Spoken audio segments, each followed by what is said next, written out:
বাংলাদেশের সর্বশেষ আপডেট সংবাদে আপনাকে সুস্বাগতম। প্রথমেই জানিয়ে দিচ্ছি সংবাদ শিরোনাম। আমাদের চ্যানেলের নতুন দর্শক হয়ে থাকলে চ্যানেলটিকে সাবস্ক্রাইব করুন। শুরুতেই জানিয়ে দিব জাতির উদ্দেশ্যে ভাষণ, জাতীয় ঐক্যমত্য প্রতিষ্ঠায় কমিশন করেছে সরকার। সর্বশেষ জানাবো জাতীয় সৌধে হাসিনার ফুল। সুপ্রিয় দর্শক, এতক্ষণ শুনছিলেন সংবাদ শিরোনামে, এবার বিস্তারিত। জাতির উদ্দেশ্যে ভাষণ, জাতীয় ঐক্যমত্য প্রতিষ্ঠায় কমিশন করেছে সরকার। মহান বিজয় দিবসে জাতির উদ্দেশ্যে দেওয়া ভাষণে জাতীয় ঐক্যমত্য প্রতিষ্ঠায় নতুন একটি কমিশন গঠন করার কথা জানিয়েছে অন্তর্বর্তী সরকারের প্রধান উপদেষ্টা ডাক্তার মোহাম্মদ ইউনূস। তিনি বলেছেন, জাতীয় ঐক্যমত্য গঠন কমিশন প্রতিষ্ঠার দিকে অগ্রসর হচ্ছে সরকার। এই কমিশনের কাজ হবে রাজনৈতিক দলসহ সব পক্ষের সঙ্গে মত বিনিময় করা, যেসব বিষয়ে ঐক্যমত্য স্থাপন হবে সেগুলো চিহ্নিত করার পাশাপাশি তা বাস্তবায়নের জন্য সুপারিশ করবে জাতীয় ঐক্যমত্য গঠন কমিশন। ছাত্র জনতার অভ্যুত্থানের পর প্রথম বিজয় দিবসে গতকাল সোমবার সকাল 10টায় জাতির উদ্দেশ্যে ভাষণ দেন ডাক্তার মোহাম্মদ ইউনূস। তার ভাষণে আগামী জাতীয় নির্বাচনের সম্ভাব্য সময়, গুম সংক্রান্ত তদন্ত কমিশন ও শ্বেতপত্র প্রণয়ন কমিটির প্রতিবেদনের তথ্য, অর্থনৈতিক পরিস্থিতি ও চলমান সংস্কার প্রক্রিয়া সহ বিভিন্ন বিষয় উঠে আসে। ভাষণে প্রধান উপদেষ্টা ডাক্তার মোহাম্মদ ইউনূস বলেন, যে কোনো সংস্কারের কাজে হাত দিতে গেলে রাজনৈতিক ঐক্যমতের প্রয়োজন হয়। অন্তর্বর্তী সরকার প্রথম পর্যায়ে 6টি কমিশন গঠন করেছে। এইসব কমিশন শিগগিরই প্রতিবেদন পেশ করবে বলে তিনি আশা করেছেন। এই 6 কমিশনের চেয়ারম্যানদের নিয়ে জাতীয় ঐক্যমত গঠন করার কমিশনের দিকে অন্তর্বর্তী সরকার অগ্রসর হচ্ছে বলে জানান তিনি। প্রধান উপদেষ্টা ডাক্তার মোহাম্মদ ইউনূস ভাষণে বলেছেন, তিনি নিজে জাতীয় ঐক্যমত গঠন কমিশন এর চেয়ারম্যানের দায়িত্ব পালন করবেন। তিনি বলেন, যেহেতু জাতীয় ঐক্যমত প্রতিষ্ঠা করা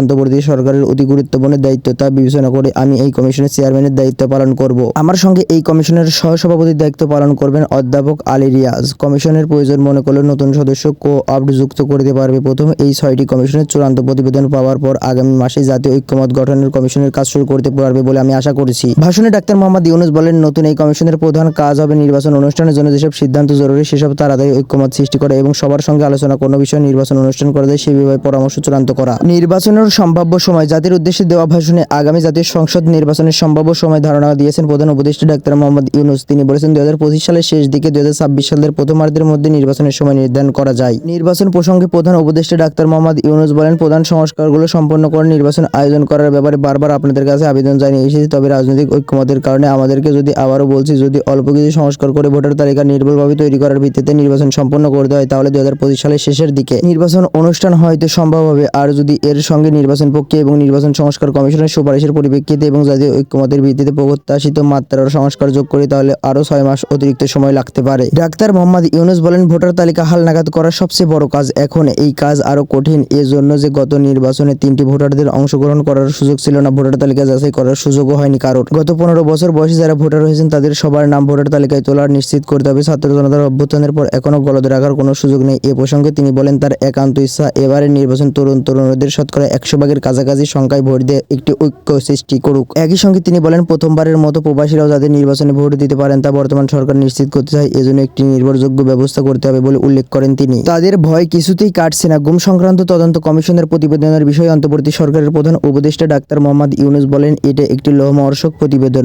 মানুষের প্রতি কি পরিমাণ নৃশংস হতে পারে এতে তার আছে বিবরণ, অবিশ্বাস্য বর্ণনা। গুম সংক্রান্ত তদন্ত কমিশনের অন্তর্বর্তী প্রতিবেদনের বিষয়ে জাতির উদ্দেশ্যে দেওয়া ভাষণে ডাক্তার মোহাম্মদ ইউনূস বলেন, সরকার, আওয়ামী লীগ সরকার আক্রোশের শিকার হয়ে ঘটনাচক্রে যারা এখনো বেঁচে আছেন তারা আজ পর্যন্ত মুখ খুলতে সাহস করে না। তাদের ভয় কিছুতেই কাটছে না। তাদের ভয় হঠাৎ যদি ওই জালেমেরা আবার ক্ষমতায় আসে তাদের প্রতি নৃশংসতম হবে। গত সরকারের প্রতি ঘৃণ্যতম অধ্যায়ের ঐতিহাসিক দলিল হিসেবে এই প্রতিবেদন অমর হয়ে থাকবে। 2009 সালের 6 জানুয়ারি থেকে 2024 সালের 5 আগস্ট পর্যন্ত গুমের ঘটনাগুলো তদন্ত করতে অন্তর্বর্তী সরকার গত 27 আগস্ট গুম সংক্রান্ত তদন্ত কমিশন গঠন করে। কমিশনের প্রধান করা হয় বিচারপতি মইনুল ইসলাম চৌধুরীকে। এই কমিশন আনফোল্ডিং দ্য ট্রুথ শীর্ষক অন্তর্বর্তী প্রতিবেদন গত শনিবার প্রধান উপদেষ্টার কাছে জমা দিয়েছে। এই কমিশন 1676টি গুমের অভিযোগ পেয়েছে। এর মধ্যে 758টি অভিযোগ পর্যালোচনা করেছে তারা। কমিশন এখন পর্যন্ত যে 758 জনের অভিযোগ যাচাই বাছাই করেছে তার মধ্যে 73% ভুক্তভোগীরা ফিরে এসেছে। বাকি 27% আরো 204 জন এখনো নিখোঁজ রয়েছেন। শ্বেতপত্র কমিটির প্রতিবেদন পড়ে মানুষ হতভম্ব। গণ অভ্যুত্থানের পর অর্থনীতির কোন পরিস্থিতি যাত্রা শুরু করলো তার একটি দলিল রচনা করতে অন্তর্বর্তী সরকার শ্বেতপত্র কমিটি করেছিল। অর্থনীতিবিদ দেবপ্রিয় ভট্টাচার্যের নেতৃত্বে গঠিত 12 সদস্যের শ্বেতপত্র প্রণয়ন কমিটি তাদের 400 পৃষ্ঠার প্রতিবেদনে 1 ডিসেম্বর প্রধান উপদেষ্টা ডাক্তার মোহাম্মদ ইউনূসের কাছে জমা দেয়। অর্থনৈতিক পরিস্থিতি নিয়ে শ্বেতপত্র কমিটির প্রতিবেদন পড়ে দেশের মানুষ হতভম্ব হয়ে গেছে বলে ভাষণ উল্লেখ করেন প্রধান উপদেষ্টা ডাক্তার মোহাম্মদ ইউনূস। তিনি বলেন, দেশে বিদেশে অনেক প্রতিষ্ঠান ও ব্যক্তি গভীর আগ্রহ নিয়ে এই প্রতিবেদন সংগ্রহ করেছেন। দেশের মধ্যে পত্রপত্রিকা, সেমিনার, আলোচনা সভা ও টেলিভিশনে এনে প্রচুর আলোচনা হচ্ছে। প্রধান উপদেষ্টা ডাক্তার মোহাম্মদ ইউনূস বলেন, ফ্যাসিবাদী সরকার দেশের অর্থনীতিকে ভেঙে দিয়ে গেছে। গেছে এটা সবাই বুঝতে পারছিল, কিন্তু অর্থনীতিকে কি পরিমাণ ধ্বংসস্তূপে পরিণত করে দিয়ে গেছে তার পরিমাণ সম্বন্ধে কোনো ধারণা করতে পারছিল না। শ্বেতপত্র প্রণয়ন কমিটি হিসাব নিকাশ করে এর পরিমাণ বের করে দিয়েছে। শ্বেতপত্র কমিটির প্রতিবেদন পড়ে সবাই অবিশ্বাস্য চোখে একে অপরের দিকে তাকাচ্ছে বলে মন্তব্য করেন ডাক্তার ইউনূস। তিনি বলেন, কারো মুখের কথা বেরোচ্ছে না। দিন দুপুরে সকলের সামনে হাজার হাজার কোটি টাকা ব্যাংক থেকে পাচার করে নিয়ে গেছে। কেউ বলার ছিল না, কেউ দেখার ছিল না। যারা নিয়ে গেছে তাদেরকেও বাধা দেয়নি, বরং সর্বস্তরে সবাই অগ্রা সহকারে তাদের সহযোগিতা করেছে, কারণ তাদের সবাই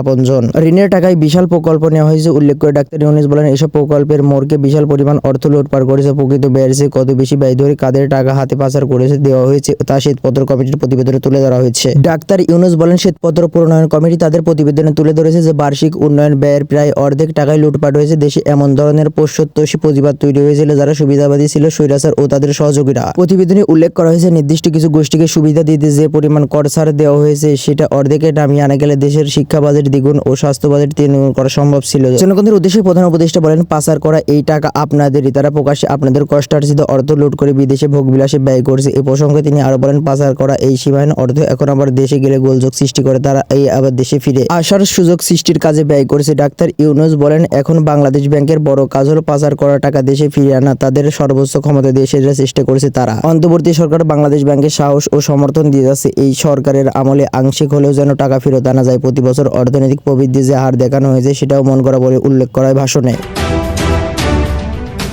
জাতীয় সৌধে হাসিনার ফুল। চট্টগ্রাম, সিলেট, কুমিল্লা বা খুলনা সর্বত্র শীতের কুয়াশাচ্ছন্ন ভোরে সবার আগে পৌঁছে গিয়ে দলের নামে লেখা ফুলের স্তবক রেখে বিজয় দিবসের শ্রদ্ধা জানিয়ে এসেছেন আওয়ামী লীগ কর্মীরা। হাজার নজরদারি মারধরের আতঙ্ক জয় করে বিজয় দিবসে সাভারের জাতীয় স্মৃতিসৌধে গেরিলা কায়দায় ঢুকে দলের সভানেত্রী শেখ হাসিনার পক্ষ থেকে সবুজ পাতায় মোড়া রক্ত গোলাপের স্তবক দিয়ে এলেন আওয়ামী লীগের কর্মীরা। দিনের বিভিন্ন সময় জনস্রোতে ভেসে বারে বারে দলের বিভিন্ন শাখা ও সংগঠনের কর্মীরা পৌঁছে গিয়েছেন জাতীয় স্মৃতিসৌধের চত্বরে। ঢাকার পল্টন ময়দান দাবিয়ে তখন জনসভা করছে জামায়াতে ইসলামী। ৭১ স্বাধীনতার বিরোধী করে পাকিস্তানি বাহিনীর হানাদার সঙ্গী হয়েছিল যারা পরাজিত বাহিনীর সেই সঙ্গী এই দিনের বিজয় দিবস পালন করলো। বিজয়ের সঙ্গী ভারতের বিরুদ্ধে দফায় দফায় জিগির তুলে তারপরে মোটরবাইক মিছিল সামনে রেখে রাজপথ কাঁপিয়ে শোভাযাত্রা করে জামায়াত ও তাদের অঙ্গ সংগঠনগুলো। হাতে হাতে তাদের ধর্মীয় পতাকা। এই দিন সকালে কিছু তরুণ ৩২ নম্বর ধানমন্ডিতে বঙ্গবন্ধু শেখ মুজিবুর রহমানের বাসভবনে শ্রদ্ধা জানাতে হাজির হলে সরকার সমর্থক কিছু সশস্ত্র যুবক পুলিশের উপস্থিতিতে তাদের প্রচন্ড মারধর করে। এরপরে পুলিশ তাদের গ্রেপ্তার করে। জানায় আওয়ামী লীগের এই কর্মীরা মিছিল করার চেষ্টায় ছিল। অন্তর্বর্তী সরকারের প্রধান উপদেষ্টা মোহাম্মদ ইউনূস বাংলাদেশ সময় সকাল 10টায় জাতির উদ্দেশ্যে ভাষণ শুরু করে মুক্তিযুদ্ধের লাখ লাখ শহীদকে শ্রদ্ধা নিবেদন করে, কিন্তু মুক্তিযুদ্ধের নায়ক শেখ মুজিবুর রহমানের নাম তিনি উচ্চারণ করেননি। এমনকি যে পাকিস্তানের বিরুদ্ধে লড়াই করে বাংলাদেশের জন্ম তারও নাম নেননি সরকারের প্রধান উপদেষ্টা, কারণ পাকিস্তান এখন এই সরকারের বন্ধু দেশ। ইউনূসের বিজয় দিবস এর বক্তৃতায় তা জুড়ে চলতি বছরের জুলাই হাসিনা বিরোধী আন্দোলনের জয়গান। তবে এই বক্তৃতায় 4.5 মাস এই প্রথম নির্বাচনের সম্ভাব্য দিনক্ষণের একটা ধারণা দিয়েছে প্রধান উপদেষ্টা। তা অবশ্য যদিও কন্ট্রাডিক্টরি। প্রধান উপদেষ্টা জানান, কেউ কেউ চাইছে নির্বাচনের জন্য প্রয়োজনীয় সংস্কারটুকু করে নির্বাচন বন্দোবস্ত করা, আবার অনেকে চান দেশের প্রতিটি ক্ষেত্রে ব্যাপক সংস্কার করে তারপর নির্বাচন দেওয়া হোক।